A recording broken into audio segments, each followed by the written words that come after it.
यहां कोई पक्ष प्रतिपक्ष नहीं है, क्योंकि हम सब यहां जो बैठे हैं एक्चुअली हमारे लिए रण स्वीकार करने का अवसर है कि जिस वंदे मातरम के कारण लक्षावधि लोग आजादी का आंदोलन चला रहे थे और उसी का परिणाम है कि आज हम सब यहां बैठे हैं। और इसलिए हम सभी सांसदों के लिए, हम सभी जनप्रतिनिधियों के लिए वंदे मातरम के रण स्वीकार करने का ये पावन पर्व है।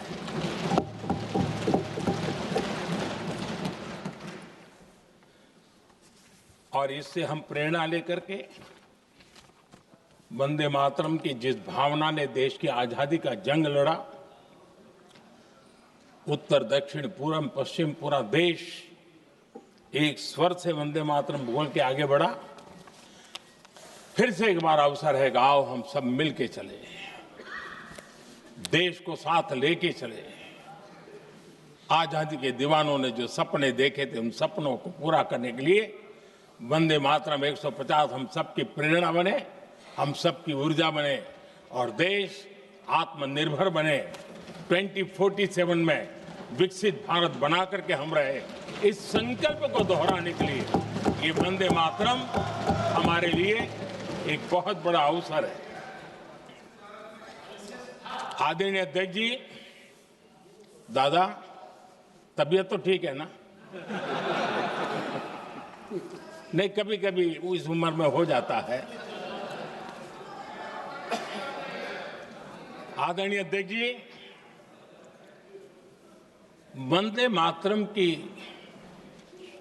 इस यात्रा की शुरुआत बंकिम चंद्र जी ने 1875 में की थी और गीत ऐसे समय लिखा गया था जब 1857 के स्वातंत्र संग्राम के बाद अंग्रेज सल्तनत बौखलाई हुई थी, भारत पर भांति भांति के दबाव डाल रही थी, भांति भांति के जुल्म कर रही थी और भारत के लोगों को मजबूर किया जा रहा था अंग्रेजों के द्वारा। और उस समय उनका जो राष्ट्रीय गीत था, गॉड सेव द क्वीन, इसको भारत में घर घर पहुंचाने का एक षड्यंत्र चल रहा था। ऐसे समय बंकिम दा ने चुनौती दी और ईंट का जवाब पत्थर से दिया और उसमें से वंदे मातरम का जन्म हुआ।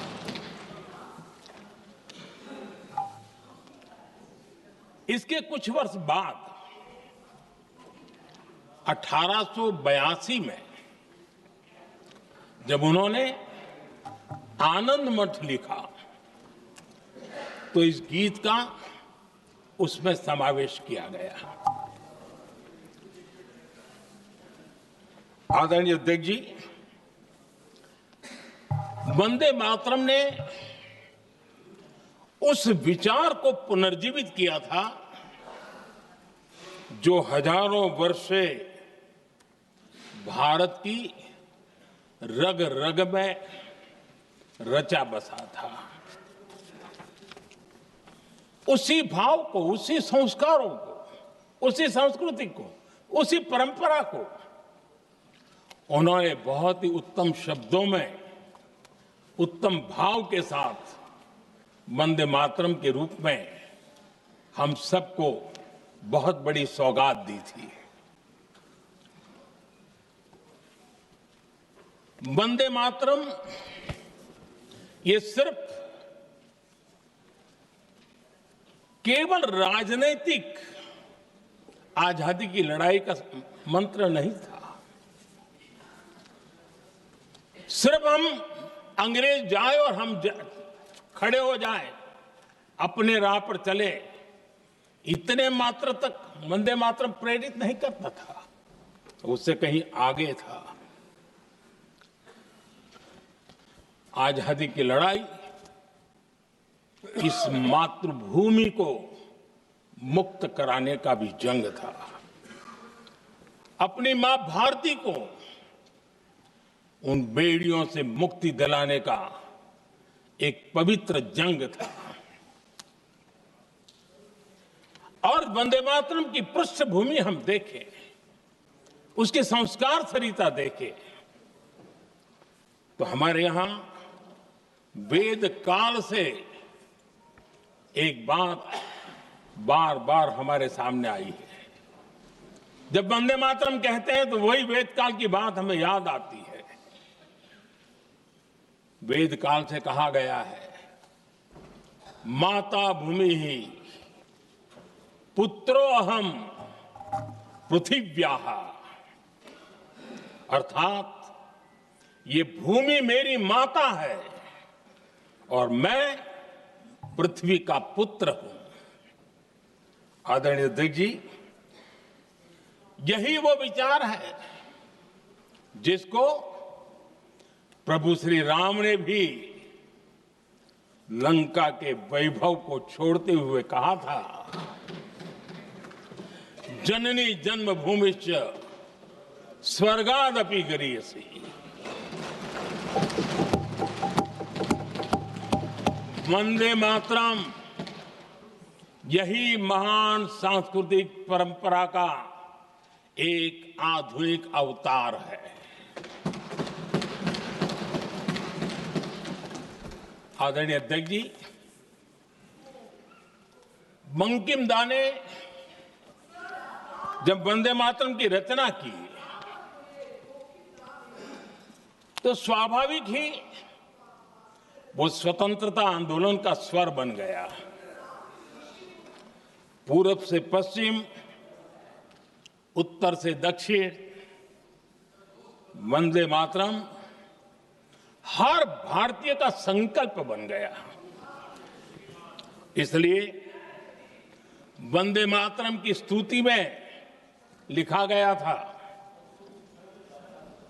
मातृभूमि स्वतंत्रता की वेदिका पर मदोमय, मातृभूमि स्वतंत्रता की वेदिका पर मोदमय, स्वार्थ का बलिदान है यह शब्द है वंदे मातरम।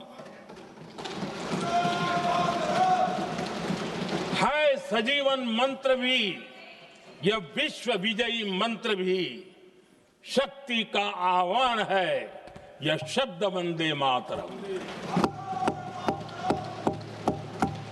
उष्ण शोणित से लिखो, वक्ष स्थली को चीर कर, वीर का अभिमान है यह शब्द वंदे मातरम। हुकूमत की तरफ से इस बात को रखा गया, मगर 30 से ज्यादा एमपी यहां पर मौजूद नहीं है।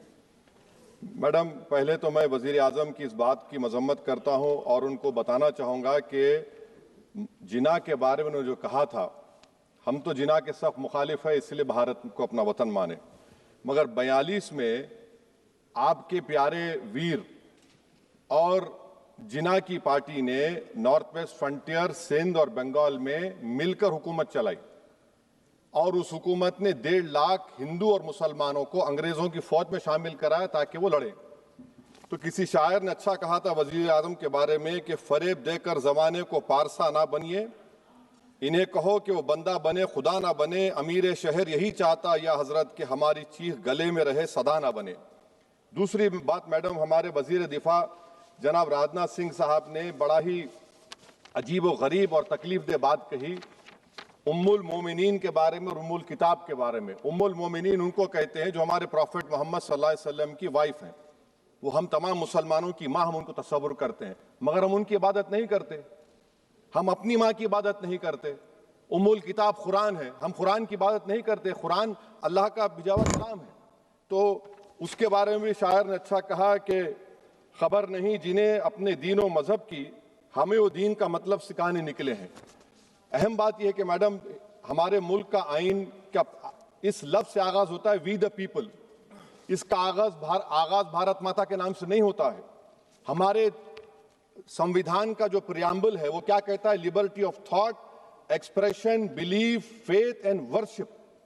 अगर दस्तूर का ये पहला सफा ये बात करता है तो फिर कैसे किसी शहरी को किसी खुदा, देवी, देवता की इबादत करने पर या सजदा करने पर मजबूर किया जा सकता है? आप ही की पार्टी से आज की जो बातें हुई इसी का हो रही हैं। हमारे कॉन्स्टिट्यूंट असेंबली में मैडम एक मोहतरमा थी रोहिणी कुमार चौधरी ने एक तजवीज दी थी कि प्रियम्बल में किसी देवी के नाम से शुरू हो। उन्होंने खास तौर से वंदे मातरम का जिक्र किया मगर उसको कबूल नहीं किया गया। फिर केवी कामत साहब ने एक तजवीज दी कि इट्स सिटीजन्स को बदलकर हर सिटीजन्स किया जाए और खुदा के नाम से शुरू किया जाए, वो तरमीम को मुस्तरद कर दिया गया। हमारे संविधान का उसूल यह है कि भारत क्या है, उसकी अवाम है, अवामी कानून के मुसन्निफ है, अवाम की मर्जी से सबसे बालातर है, अवामी हाकिम है। मुल्क किसी खुदा, देवी, देवता, मजहबी इलामत के नाम से नहीं चलता, ना मुल्क किसी एक मजहब की मिल्कियत है।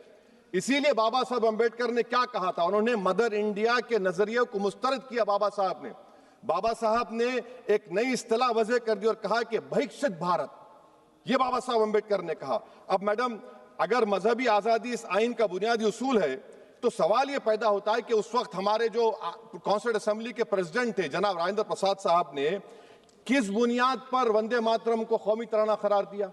ना तो कोई सेक्यूर रेजोल्यूशन है इसके बारे में। मैडम, मैं आपको बताना चाहूंगा कि जुडिशरी क्या कहती है। बीजू इमैनुअल केस है 1986 का, जिसमें जिहोवा विटनेस ने कहा कि मैं नेशनल एंथम के वक्त खड़े रहूंगी, पढ़ूंगी नहीं। सुप्रीम कोर्ट ने कहा कि उसने कोई गुनाह नहीं किया। वहीं एक 2017 का केस है अश्विनी उपाध्याय का केस सुप्रीम कोर्ट का, उन्हें कहा गाइडलाइंस दिए जाएं वंदे मातरम पर, सुप्रीम कोर्ट ने नहीं कह दिया। फिर आप आ जाइए madam, prevention of insult act national 1971, इसमें नेशनल सॉन्ग नहीं है, सिर्फ नेशनल एम्बलम और आपका नेशनल एंथम है। फिर आप आ जाइए 40th अमेंडमेंट आर्टिकल 51 है, 76 में पास हुआ, उसमें भी इसका कोई जिक्र नहीं है। मैडम, मैं आपके सामने बताना चाहूंगा कि हमारा भारत एक इसका मजमुआ क्या है। इसमें हिंदू है, मुसलमान है, सिख है, ईसाई है, जैन है, एथिस्ट है, मेहनतकश है, किसान, गरीब, मजलूम और दलित है। मगर अगर जो तकारीर आज हमने यहां पर सुनी और बाहर जो सुनते हैं, अगर भारत को देवी कहने और उसके आगे सजदा करने, तो दरअसल कौम परस्ती को, वतन से मोहब्बत को मजहब में तब्दील कर रहे और फिर यहां पर बोल रहे कि अगर भारत में रहना है तो वंदे मातरम गाना पड़ेगा। भाई, ये तो संविधान के खिलाफ है, सुप्रीम कोर्ट के जजमेंट के खिलाफ है। अगर वंदे मातरम मैडम कौमियत का मियार है तो फिर सवाल यह है कि हसरत मोहानी की कौमियत क्या थी जिसने इनकलाब जिंदाबाद का नारा दिया? अगर यूसुफ मेहरली ने quit India, Simon go back का नारा दिया तो उसकी कौमियत क्या थी? अगर हैदराबाद से मौलवी अलाउद्दीन जो मक्का मस्जिद का पहला मुजरिम है काला पानी में, और तुरेबाज खान जो मारकर लाश को लटका दिया गया था हैदराबाद में 8 दिन तक, उसकी कौमियत क्या थी? अगर इनायतुल्लाह काफी जो जिहाद का फतवा अंग्रेजों के खिलाफ दिया मुरादाबाद में, जब उनको 2 दिन में फांसी की सजा दी गई और जब फांसी की सजा के ओर जा रहे हैं तो इनायतुल्लाह मौलाना काफी की जबान पर क्या था? वो रसूलुल्लाह हमारे प्रॉफिट की नात पढ़ रहे थे। क्या पढ़ रहे थे? कोई गुल बाकी रहेगा ना चमन रह जाएगा, पर रसूलुल्लाह का दीन हसन रह जाएगा। तो उनकी कौमियत क्या थी? माल्टा की जेल में महमूदुल हसन, हुसैन अहमद मदनी 6 महीने माल्टा की जेल की ग्राउंड में पड़े रहे, उनकी कौमियत क्या थी? अल्लामा फजल खैराबादी का वो सेल काला पानी का पुकार कर इनसे पूछ रहा है, जो वहीं पर मर गए, खबर वहां पर है, बताओ मेरी कौमियत क्या थी? मैडम, मैं एक मुसलमान हूं, मैं इस्लाम को मानने वाला बावकार इंसान हूं और मेरे मजहब की बुनियादी तालीम तौहीद है, ला इलाहा इल्लल्लाह, नहीं है कोई खुदा सिवा अल्लाह के। और कुरान में अल्लाह क्या बोल रहा? इय्याका नाबुदु इय्याका नस्तईन, तुम मेरी इबादत करो, मुझे मानो। मुझे कहां से मिल रहा? आर्टिकल 25 से मिल रहा है। मुझे कहां से मिल रहा है? Liberty of thought, expression, belief, faith and worship से मिल रहा है। तो इसको जोड़ना ये बहुत ही खतरनाक होगा। और हमारे प्रॉफेट मोहम्मद सल्लल्लाहु अलैहि वसल्लम जब मदीने को गए तो उन्होंने उस वतन के लिए दुआ की, कहा कि अल्लाह मदीने की मोहब्बत हमारे दिलों में और इजाफा कर दे, मक्के से ज्यादा कर दे। तो ये इस्लाम, मुसलमान होना, हमारे ईमान में मुल्क की मोहब्बत बीच में नहीं आती और मुल्क से मोहब्बत है और रहेगी हमेशा, क्योंकि ये अजीम कुर्बानियां यहां पर शामिल है जिन्होंने जंग आजादी में हिस्सा नहीं लिया। आज अगर वो वतन की मोहब्बत का दर्ज देंगे तो बड़ा गलत होगा। मैडम, मैं आपके सामने एक चीज पढ़ूंगा। 1937 रविंद्रनाथ टैगोर ने लेटर लिखा सुभाष चंद्र बोस को, मैं सिर्फ किसी ने नहीं पढ़ा ये। क्या कहा टैगोर साहब ने? But parliament is a place of union for all religious groups and there the song cannot be appropriate. When Bengali Muslims show sign of stubborn fanaticism, we regard it intolerable. When we too copy them and make unreasonable demands, it will be self-defeating. ये मैं इसको ले करूंगा madam, आप देख लीजिए। फिर दूसरी तरफ मैडम आप आ जाइए, मैं यहाँ पर बैठकर, हाँ, जितने तकारीर यहाँ पर हुए सब जनगण मन पर तनकीद किए, तो मैडम मुझे ये कहना पड़ेगा कि जनगण मन पर आप लोग इतनी तकलीफ क्यों उठा रहे हैं, आखिर इतनी तकलीफ क्यों है? तो मैं जब जाकर देखा तो मुझे 28 दिसंबर का ऑर्गेनाइजर मैगजीन का आर्टिकल मिला, जिसमें ऑर्गेनाइजर लिखता है कि what is the moral sanction behind government choice of Jana Gana Mana, except that it can be made an item of entertainment at the sumptuous parties thrown by government officials. आप बताइए इसका बोलेंगे आप? और फिर उसके काइंड कैसा करते हैं? It will mean we cannot love our motherhood. Madam, please. It will mean that Vande Mataram is buried alive with the word Jangan Mana on the tombstone.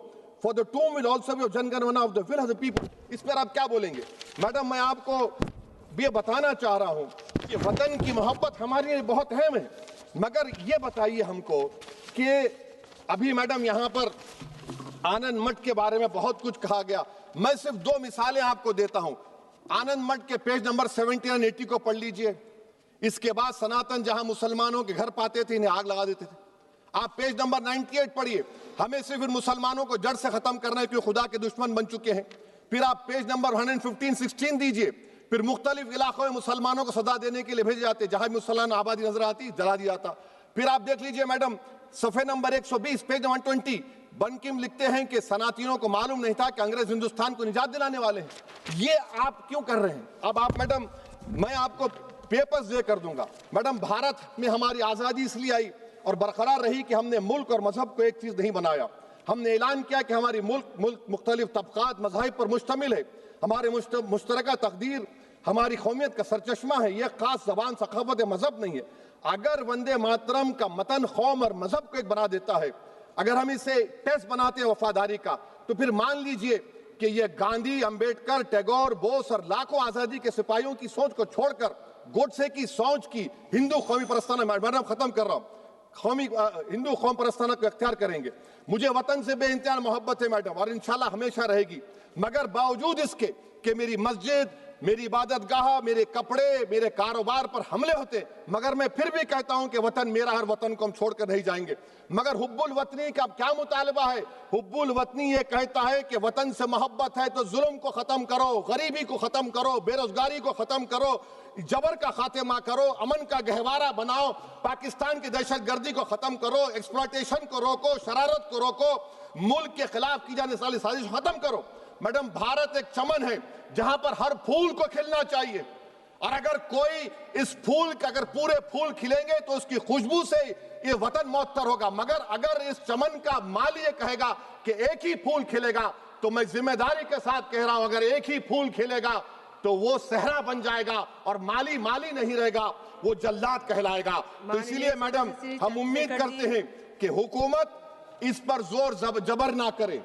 मेरा राइट है, यकीनन मैं जानता हूं कि आजादी के लड़ाई में वंदे मातरम का नारा था, मगर अगर आप इसको जबर करेंगे तो ये संविधान के खिलाफ है। वफादारी का सर्टिफिकेट हमसे मत लीजिए मैडम, खत्म कर रहा हूं, वफादारी का सर्टिफिकेट हमसे मत लीजिए।